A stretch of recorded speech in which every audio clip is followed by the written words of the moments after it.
Yes, guys, welcome back to The Way. Man, we've got an exciting episode today. If this is your first time watching, I'm Zach, and I'm joined by the best. Whoa, that's huge. Oh, Zoe. I was expecting a list. Is Zach and Zoe coming at you. We hope you're having a really good day. Yeah, guys, we've got I just learned this word, a Johannine. Scholar, theologian. I will not be introduced any other way. No other words will do. Podcaster, writer, speaker. Like, you genuinely, like, I know we only just met, but you are probably one of the coolest people we've had in the studios. That cannot be Is that a hot take? No. Is that a hot take? Throwing out so many compliments right now. Receive. Thanks, you're really overselling me. Belle, you're so welcome here, and thank you so much for coming. We're going to get into your story a little bit, and we're going to get into some stuff that you're writing about right now. Sure. I'm really gassed. Me too. I'm having fun already. Guys, before we get into the rest of the episode, you know that our mission here at The Way is to spread the good news of Jesus to every young person. And straight up, we can't do that without your help. So if you're watching on YouTube, why don't you subscribe, hit the notifications bell, and drop a comment. Yeah. We'll let you know what to comment at the end. Yes. But if you're listening on Spotify or Apple Podcasts, drop a follow and give us a rating. Yeah, preferably an honest one. An honest rating. Honest one. Yeah, we don't do dishonesty. No. But all that does is it just helps with the algorithm to push it to people who probably don't know Jesus yet. So just help us out with the mission. Yeah, that's great. But more importantly, we're helping with the Lord's mission. Hallelujah. Is that a bar? That was a bar. Felt like a bar. All right, let's get into the rest of the episode. Belle, I know, like, obviously you study, like, theology and lots of Christian topics now basically for a living. Yeah. But you didn't kind of start with, like, a super firm foundation, as far as I understand, in your own personal faith. Oh, right, yeah. Can you take us back to when you grew up? Yeah. You grew up Christian in Wales, yes? But you kind of alluded to this a little bit beforehand, that you weren't, like, super sure about it yourself. Well, I was this funny thing. So I have one of those, like, testimonies, one of those stories that doesn't have, like, a before and after moment. Mm-hmm. It does, like, God wasn't like a plot twist in my life where he, like, came in and flipped things upside down. Like, I was honored, like, totally blessed to be born into a Christian family. In fact, in some ways, I feel like my testimony starts before I was even born, because my parents dated when they were teenagers. They lived, like, a couple of doors down from each other. Dated as teenagers. My mum was a Christian in a Christian family. My dad wasn't a Christian, nor was he in a Christian family. And so as they were dating, my mum kind of definitely chose my dad over sort of her faith. Although she never stopped believing in God, like, right. You know. Yeah. She just started kind of, like, drifting. And then they got married when my mum was 19. Wow. I know, isn't that wild? And your dad wasn't a Christian yet? My dad wasn't a Christian. Wow. My dad must have been 22. And they got married because they wanted to go to uni together. And then my mum got pregnant with me. So they got married, moved away. My mum got pregnant with me. And she tells this story where she heard God say, "Are you really going to do this without me? Like, are you really going to have this baby?" And all the babies that may come after, of which there were many. Wait, how many siblings do you have? My parents had 5 babies in 5 years. What? Yeah. Wow. Yeah. Kudos to your mum. I know. So I'm one of 5. Okay. And 5 in 5 years. And the oldest? Yeah. Number 1 in age and stature and fame. Wisdom. I was thinking, wisdom, acclaim. But your dad wasn't a Christian. My dad wasn't a Christian. So my mum had this, she felt like she heard God say, "Are you really going to have this baby, start this family without me?" And she was like, no. So she started going to church again, started taking my dad to church. Wow. I need to double check with my dad, but he became a Christian when I was a baby, like So now they both are. Praise the Lord. Wow, And so I had the joy of growing up in a Christian family and really being able to see what it looked like to love Jesus and live for him and all of that. And so it's not that I didn't have a sure foundation. I've loved Jesus every day of my life, like imperfectly. Okay. But what was weird about me is I was deeply, deeply, deeply embarrassed about it. Like seriously embarrassed about that's it. super interesting. So that's what was different is if I'm to be really vulnerable and honest, up until maybe like 5 years ago, a total double life. Like completely, just would utterly. That's real. Yeah, I had this, as I was writing the book that I've just written, I wrote this like memory down because it's a super vivid memory for me. I must have been maybe 6 or 7, like primary school age. And are you laughing because you don't know what primary school age is? No, I was laughing because you said 6 or 7. I'm sorry. This is. I heard someone else. That's the first time that's literally ever happened to me. This is the most. I'm so sorry. This is the most Jan said thing I've ever been. sorry. No, I love it. I was I love it. 6, 7, and I was in school, and I was literally walking through the school gates, and this boy who was in my class, he came up to me and he just like asked very innocently, "Belle, do you and your family go to church?" And something within me, like I blurted out an immediate and instinctive no. And I was like 6, right? Wow. I mean, frustratingly for 6-year-old Belle, my cousin was with me and she's way more pious and honest than I am. So she like looked at me like, yes, we do. You're like, oh. And she was like totally unable to make sense of the fact I just denied it. And so was I. Like, I didn't know why I'd done that. But there was something even within 6-year-old me that was like, just felt like that was necessary somehow, that I had to protect myself, that I had to shield that I was about to be judged for that. And that is such a bizarrely vivid memory for me. And I think that I've lived in that place of feeling like I need to like keep it all in for decades, which is what makes what I do now really funny.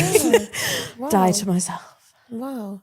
And like, where did that embarrassment come from? Yeah. Like, do you know? I think it's quite, I know. I think there's a couple of things. I think part of it is me. I am like a chronic people pleaser. Like truly, like left to my own devices, I can like, my instinct is to sort of like mold myself into what I think the person in front of me wants me to be. It's one of my most sort of like, I don't know, toxic traits, I guess. And so I guess in my head, like I must have convinced myself that nobody in front of me would ever want me to be a Christian. And so I'll mold myself out of that to be able to meet this person where they're at and to be able to please them. So part of it I know is me. It's a personality thing. Like I am a broken and chronic people pleaser. And I'm very open about that now. But also, so I am 29. I was born in 1996. So when I was in school, there was just no, like, bearing in mind, I was in school, like, I was watching cartoons and also I was in rural West Wales, right? Even there, like, the fact that there were buses going around London at that point, literally with like, God does not exist, now enjoy your life, emblazoned on the side of them. Yeah. What? So like, that was the culture I was growing up in, right? And if you'd have asked 6-year-old me, like, was I aware of that? I would have said like, absolutely not, of course not. But it had trickled down even to me in that context. This idea that there was like no social permission at that time. Wow. No social permission to believe in a God. Like, topping the charts, like the book charts, was a book called The God Delusion. So I was breathing in this story that I was delusional, that I was deluded, that it was embarrassing to trust what I trusted or believed what I believed or want what I wanted, you know, like just all of that. There was just no space for it, like at all. I felt deeply, deeply silly, like deeply unintelligent for going to church. And it wasn't, I feel like sometimes if you speak to people now and you say they're a Christian, they might be like, there might still be some hang-ups with some people, but it might be more about like, what they think Christians believe. Whereas back then it was just that you believe anything at all. Right. Like that's ridiculous. You know, all that we see is all that there is. Like science is king. Like it just deeply felt deeply silly, I think. So I think it's a mixture of those two things. It's both me as like, it's the broken parts of me being broken, but it was also definitely the cultural air that I was breathing in. Yeah. Did you start studying before you kind of dropped that embarrassment? Oh yeah. Or did you drop it and then start studying? No, I've had that embarrassment. I still fight that embarrassment, right? Wow. I write again in the book, I write this story like about a year ago. And this is ridiculous because I literally do stuff like this. Like my biggest secret is Googleable. Do you know what I mean? Yeah, literally. Yeah, I'm literally just like comforting myself by thinking that I'm some covert Christian. I'm on the way. Like, this is ridiculous. But I wrote this like story about a year ago. I was back in my hometown and I bumped into someone I dated in school. Now, when I was a teenager, like absolutely, I would go to like severe lengths to be disguising the fact that I love Jesus. Okay. I can't believe I'm admitting all of this. It's fine. Like whatever. Wait, what do you mean like severe lengths? Like, so like I wouldn't invite friends over to my house because they might see a Bible on the shelf. Oh shoot. Wow. Yeah, stuff like that. Or at the time it was Facebook. Facebook was the social media of choice. And I had the settings on that I would have to approve anything I got tagged in before it went on my wall. Because I was like, if people see that I've been at a church summer camp, that's my secret out. Wow. So I would be like constantly monitoring things. Wow. I would go to sleepovers on a Saturday night and be like, oh, sorry guys, I've like got to go early because I've just like got a family thing. And the family thing would be church on a Sunday morning. Like this is so ridiculous. It's so ridiculous. You're so right. I wasn't lying. No. But then the weird thing is I would step into church and I would be like, this is like where I'm supposed to be. Do you know what I mean? It's absolutely not that I was a reluctant Christian. It's just that I was embarrassed one. And that hasn't completely gone away. I just died to that like all the time. I actively died to myself. So yeah, I wrote this story in the book where I was in my hometown and I bumped into an old boyfriend that I was with when I was in school. And he's like, like, what are you up to these days? And I was like, I like write a bit, you know, I like write a little. He was like, what about? I was like, like, don't worry about it. Don't worry. How are you? Like, that's still my instinct. Like 6-year-old Belle is still definitely fighting her case within me. It's just that I actively now have to be like, I died to that. I died to that part of myself. I have to push past it.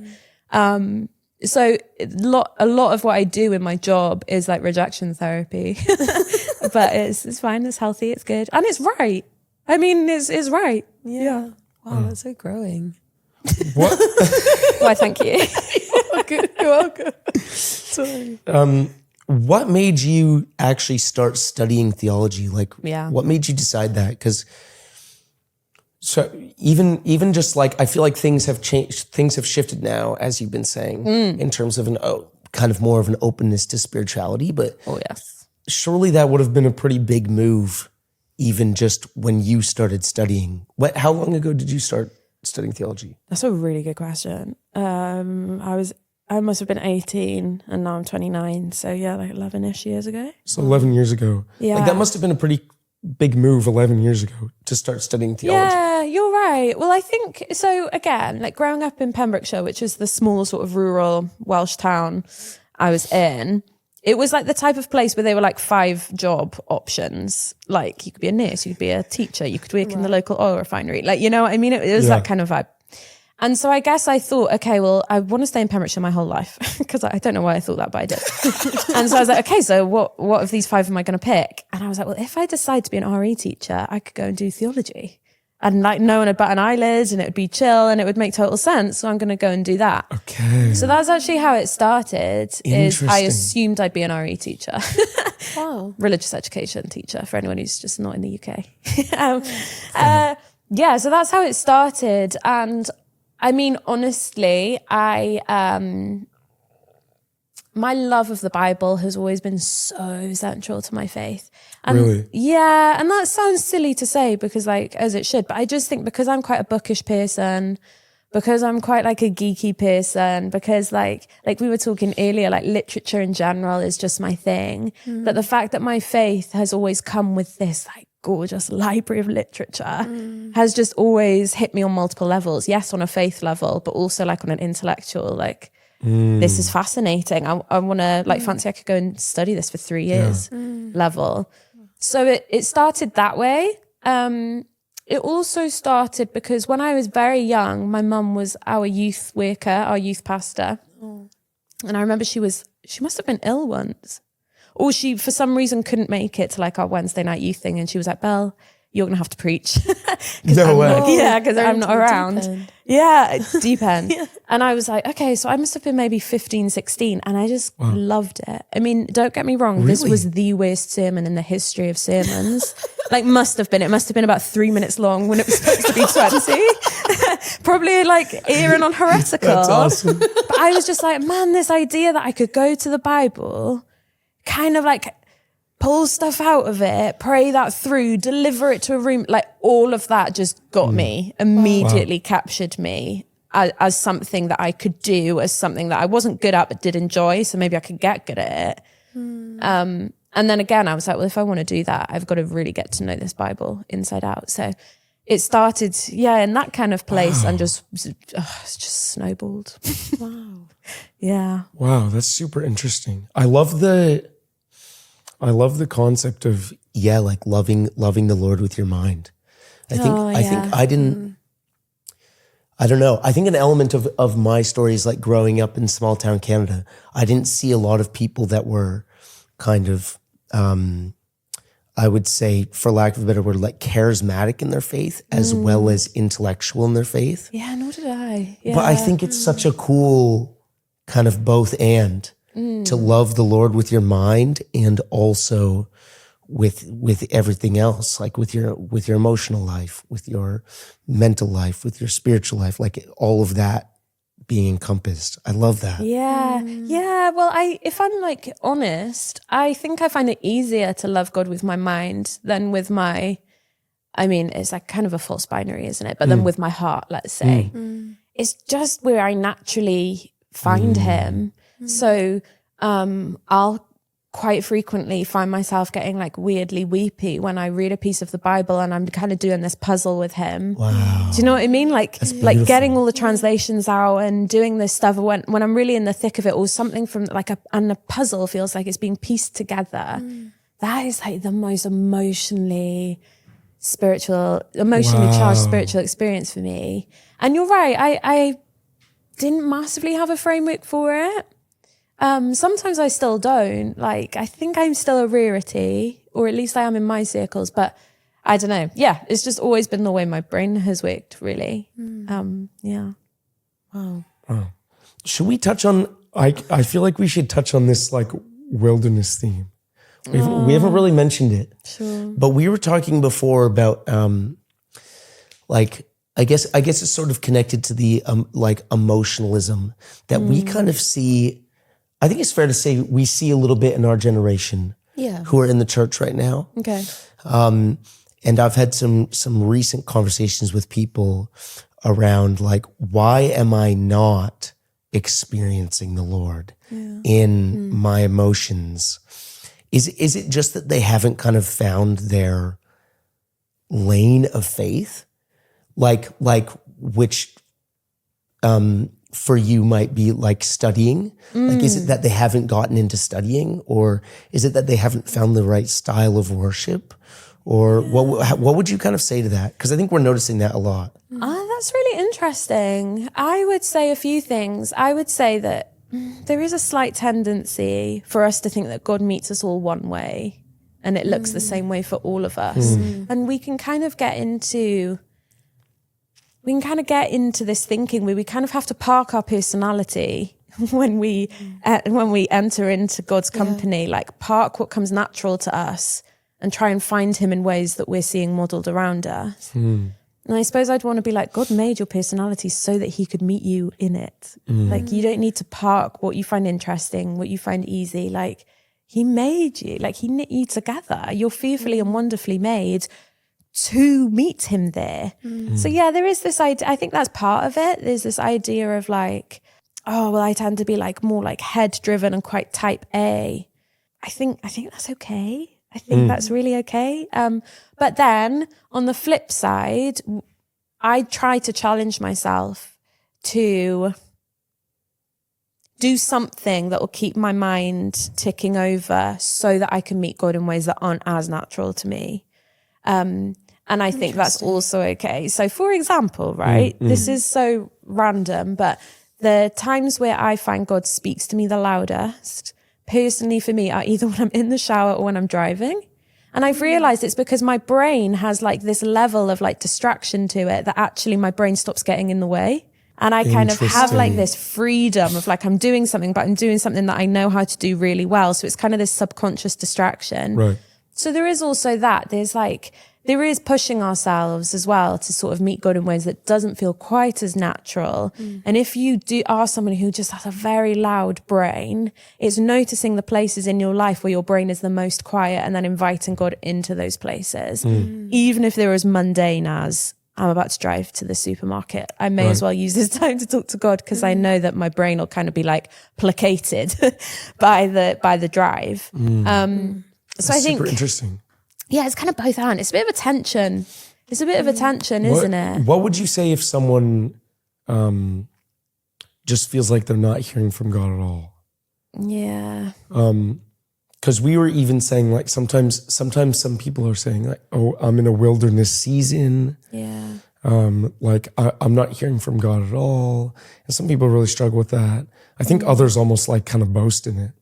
Of like, you know what I mean? Like, oh, I'm in a hard season with the Lord, but he's really fortifying me. Yeah. One, Yeah. should we be looking to experience God? Is that the goal? And two, is that actually a wilderness season? Like, is a wilderness season if I'm not hearing from God? Yeah. So that's really interesting. So a wilderness season, if we're going to get really biblical with it. Oh, go on. Yeah. Let's get biblical with it. Why not? A wilderness season. So, of course, the wilderness in the Bible is literally like a character in itself. It's mentioned 250 times in the Old Testament alone. That weird wilderness. It's like a character. It's like it pops up in every major story in the Bible. If you think about it, there's not one key character in the Bible where the wilderness is not also a character in their story. And it means two things. It's a physical wilderness, like the Israelites traveled through a physical wilderness, like feet on the ground. We can go there. There's nothing there. Yeah, yeah. And it's a it's square miles, like we can put our feet there. So there's that. But then because the biblical authors are so beautifully like creative and poetically minded, they start using the word for that desert, for that wilderness, and they start using it to mean times in our lives where the circumstances make us feel vulnerable, or like we're out of control, like we can't really make things happen for ourselves, and therefore are incredibly dependent on God in a way that we aren't in other seasons when everything's going really well. Now the Bible's really clear that wilderness seasons, we do not get to choose when or if we enter them. It's just part of life. We will. Interesting. We just will. So it's also really clear that the wilderness seasons, let's talk about it as seasons in our lives, they are both the best and the worst place you can find yourself.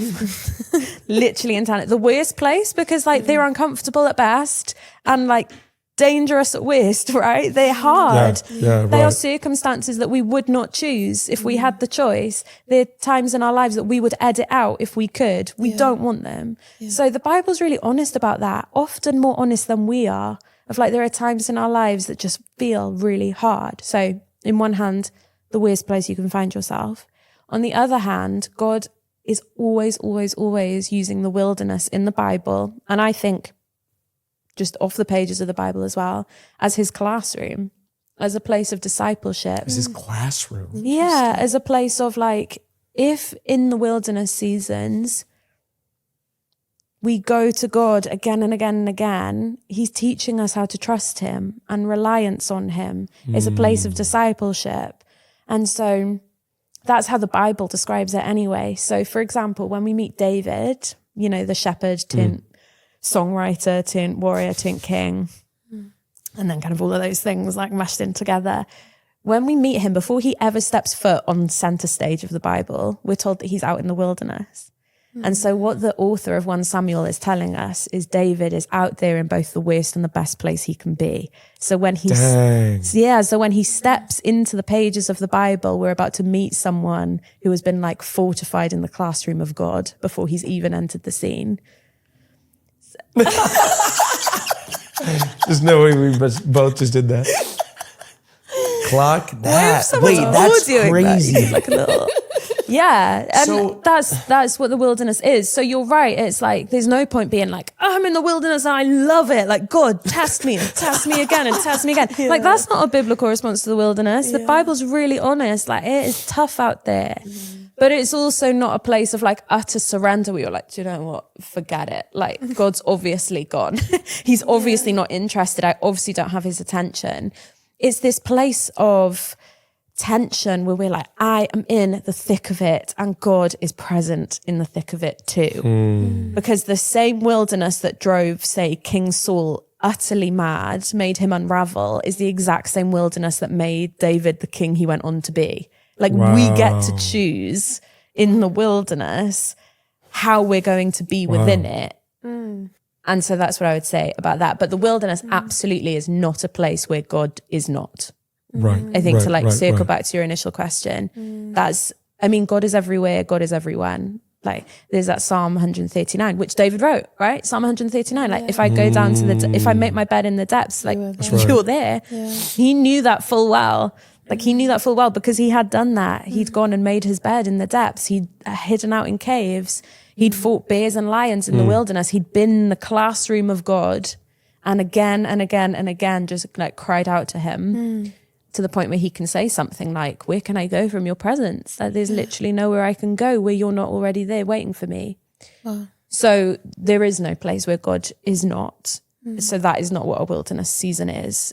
It might be that for whatever reason, be that our circumstances or kind of like, I mean, I've been through seasons, right, where I've hardened myself because I'm in a hard season.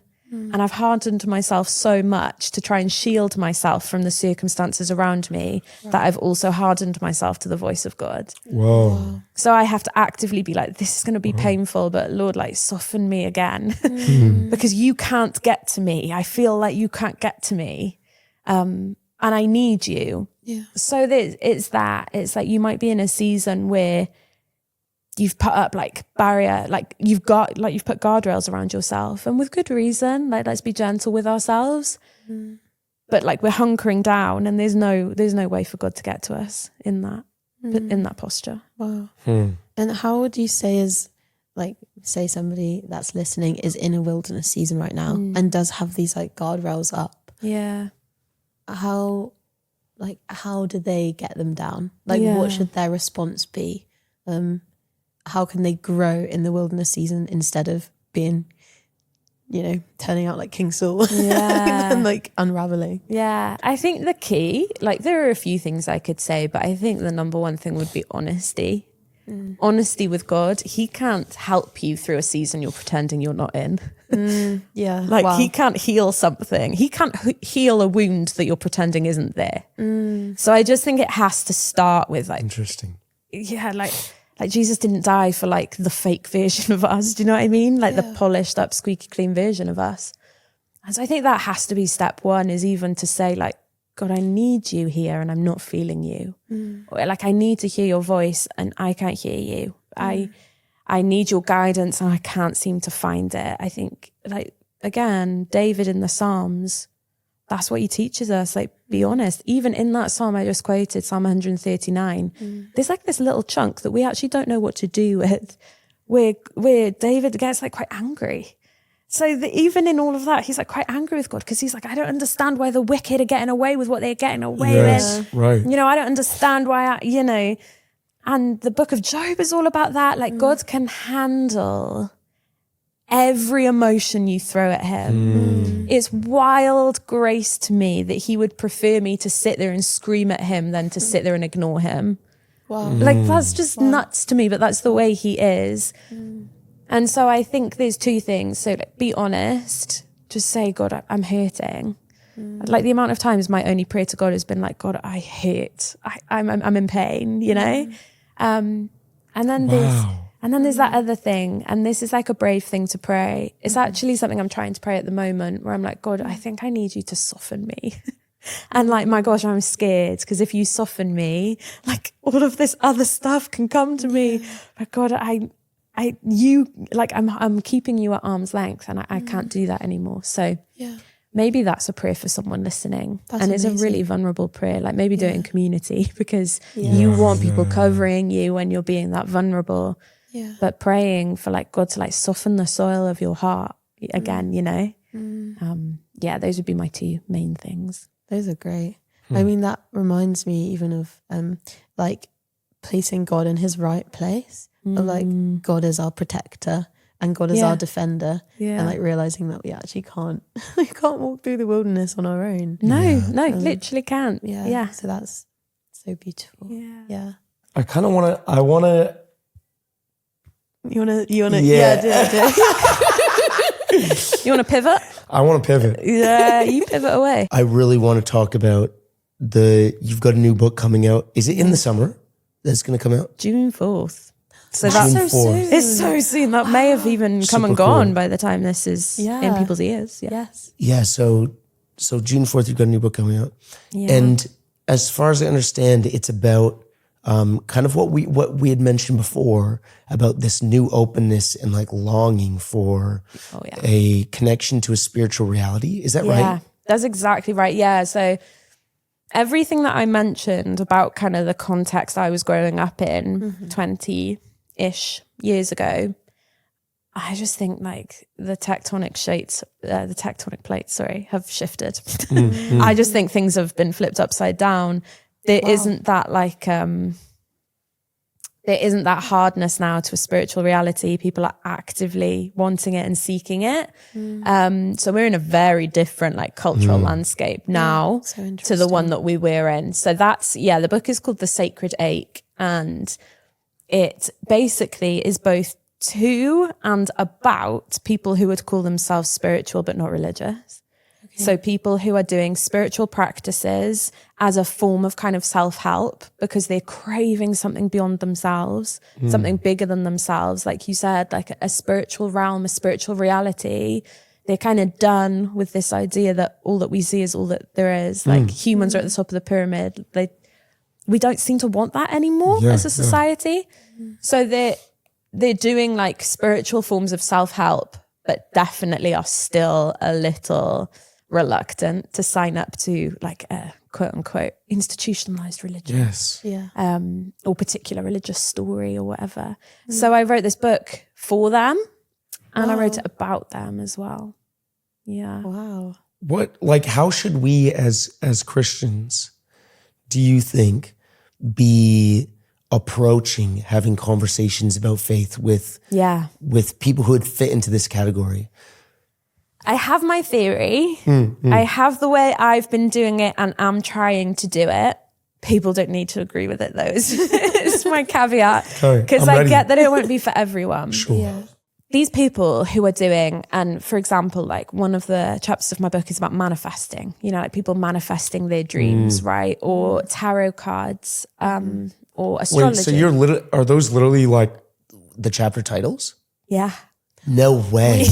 That's really helpful. Those are literally. Oh my gosh. I mean, I think I've given like pithy little titles to them as well, but ultimately it's like, tarots and psychics and astrology and what other ones, like energy healing and yoga and meditation, because all of these are increasing in popularity. Yes. All of them are becoming more and more mainstream. Like you can buy tarot cards in any bookshop these days. Yes, you can. Yeah, it's no longer like this kind of like new age like subsection of people over there, right. like just a Stonehenge. Do you know what I mean? Like that's just not what it is anymore. Everybody is. I read a piece in the New York Times the other day about how many people are stopping going to therapy because they're starting going to tarot card readers instead. So it's like self-help is literally being like switched out for this spiritual stuff, right? Mm-hmm. So back to your question, like what I'm doing, and this won't be for everybody, but I'm doing it, is to try and be as generous in my curiosity as possible. So what the sacred ache does, and the reason it's called the sacred ache. So I'm a Christian. Did you know that? I'm a Christian. I believe that we were made by God. I believe that we were made for God. And to borrow a quote that I always use from St. Augustine, I believe that our hearts will be restless until they find they rest in him, because they were designed to be. Yeah. So that means that I believe we're spiritual beings with spiritual needs. So I actually think that the cravings that might be leading someone to manifest their dreams, or to go to a tarot card reader, or to like pay deep attention to their star sign, I actually think those are cravings they were designed to have. It's just that those cravings were designed to be met in God. So I'm trying to be as generous and genuinely be like, what do you get from these things? Like what's on offer? What's being promised? Because, for example, if they say, I go to a tarot card reader, and this is like such a common response. Well, I go to a tarot card reader because I don't want to be the one who's telling like the story of my own life. Like, I want guidance that feels like it comes from somewhere like beyond and is therefore feels more trustworthy. Then I, as a Christian, can sit there and be like, I hear you. I have that exact same like longing and craving. And I believe that there is a God who speaks. Like, I believe that there is a God who made me and will tell me about what he's made. Do you know what I mean? So like all of a sudden you're like, wow, there's loads of overlap in the Venn diagram here. And so just because you go there and I go here, the craving is the same. So come and see where I go. And obviously I just always go to Jesus. So that's been my approach. Interesting. Such an invitation. Really invitational. It's a come and see kind of book, really. It's trying to meet people where they're at and come and see. So I stole that tactic really from Paul. In Acts, he goes to Athens. And it says that when he rocked up at Athens, he was very distressed to see that the city was full of idols. So like, I'm not pretending I'm not distressed. I'm distressed. Like, it distresses me that people's like good and innate longings, that their restlessness is being manipulated here, there and everywhere. Like, there's a distress within me. I'm not pretending that there isn't.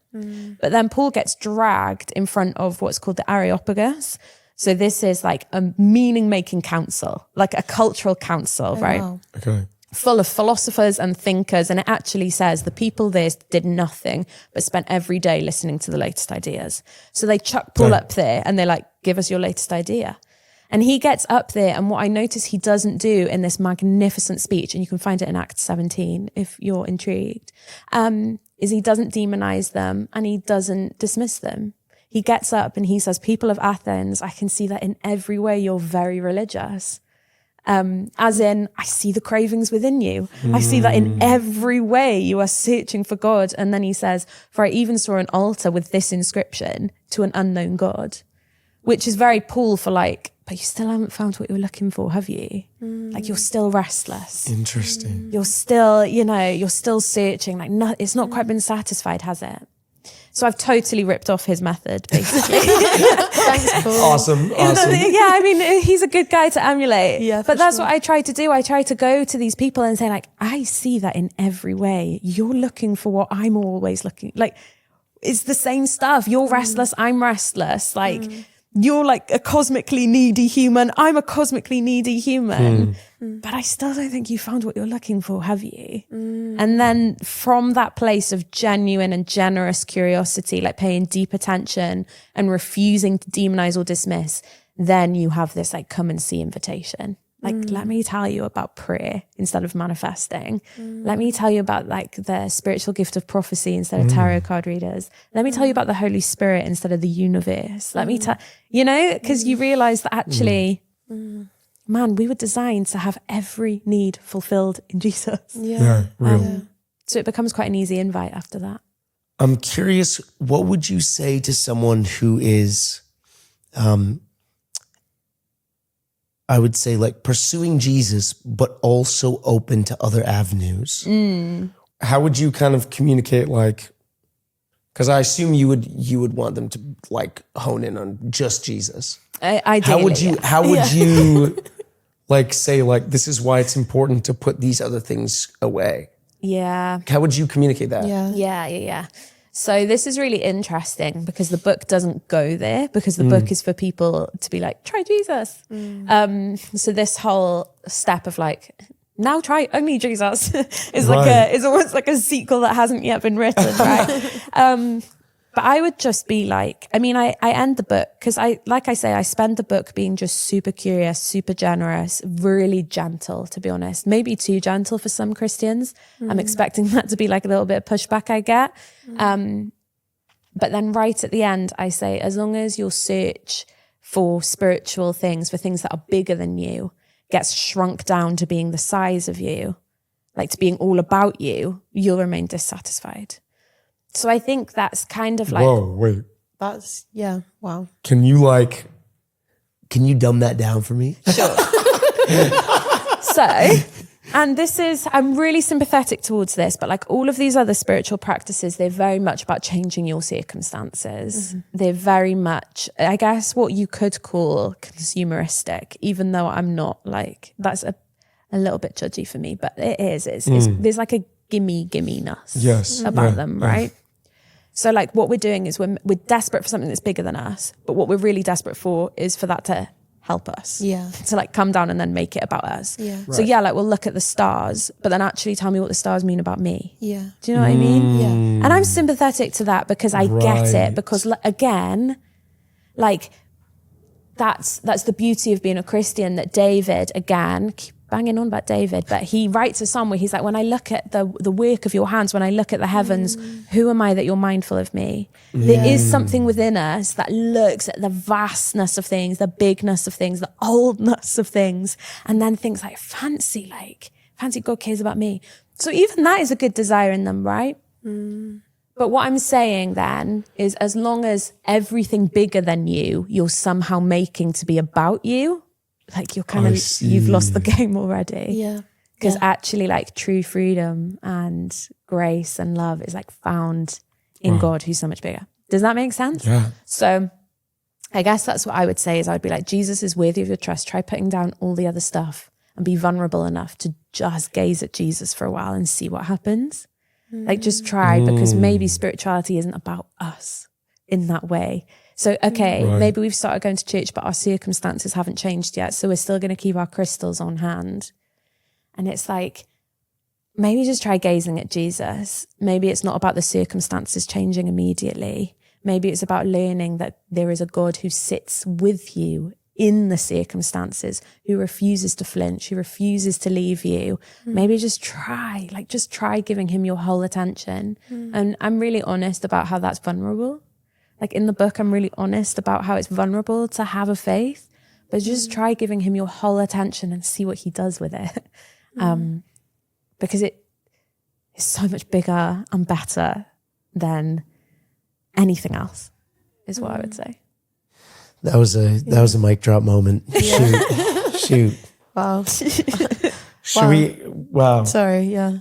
What were you going to say? No, I'm just saying, like, I would have really needed to hear that, like, 4 years ago when I was in first year uni. Because although I was a Christian, I, like, all of this, like, tarot card stuff and, like, manifestation was coming up on my social media all the time. Yeah, I bet. And it just really, like, threw me. Yeah. It threw my priorities, and I didn't understand that doing the both and wasn't God's plan for my life. Or for Christians, it's not God's plan for us. So thank you for sharing that. It's such a blessing to hear. Wow. Sorry. My joy. Well, Belle, thank you so much for coming on this morning. It has been the biggest privilege to chat with you. I feel like I've learned so much. It's been so fun. Yeah, it's been so fun. Yeah, I've never had this before. Really? Sorry Just about something that. I've Do you said. know what it is? No. I don't know how to I hope explain I played It's it like cool though. It means clock it. clocking time, right? Yeah, clocking time, time. clocking in. There you go, Spotify listeners. We are clocking time. We're Clock clocking it. time. Put this emoji in the chat. Yeah, That's the gonna be pinch. the emoji. The pinch. Boom, drop Oh my that gosh, right there. I'm honoured. Honoured. Guys, thanks so much worthy. for joining us on this episode. We will see you soon. Don't forget to subscribe, hit the comments, all of that stuff. So much love for you guys. Bye for now.